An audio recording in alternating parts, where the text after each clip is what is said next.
So question 3, it's just like our ones we've been doing. We have theta that goes all the way down to the third quadrant and makes a ray. And we drop down into a right angle and we create a right triangle. So because it's a right triangle, we can use our coordinates here to find the side lengths. So our x value, we're going back square root of 2 over 2, and then down square root of 2 over 2. And because we're trying to find sine, we need to know the hypotenuse length of this. So remember, when we use Pythagorean theorem, that's C and the legs are A and B. So first let's solve for the radius.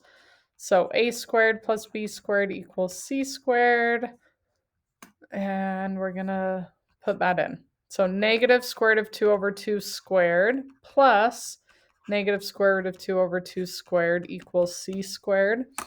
And I'm just going to calculate that just because it's a lot of typing. Negative square root of 2 divided by 2 squared, copy, plus paste. So see how all those square roots cancel out and we have the positive and negative. So it's just 1 equals c squared. And then we're going to take the square root of both sides. So c is 1.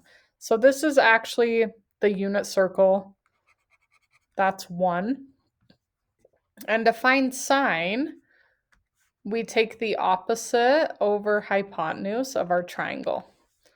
So our opposite is, here's our angle, it's across from that. So the opposite over hypotenuse. So negative square root of 2 over 2 over 1.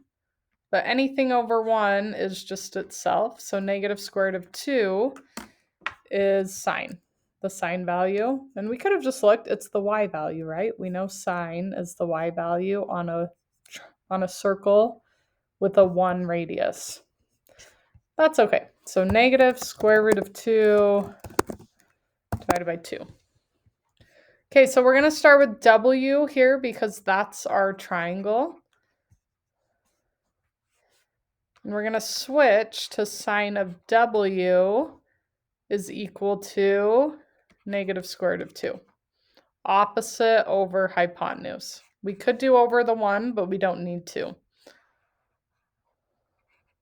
So remember, to get rid of sine, you take sine inverse of both sides. So w is actually sine inverse of negative 2, or negative square root of 2 over 2. So go to functions, pick sine inverse. Negative square root of 2 divided by 2 is negative 45 degrees. So w right here is 45, but because it's a sine value, it's negative.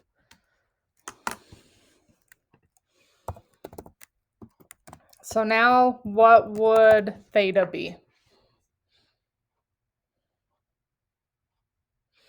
Well, that's 180 and that's 45. So 180 plus 45 is 225. And I'm actually going to get rid of that negative because I just noticed we are going positively around. So it is going to be a positive 45, even though when we put it in, we got negative.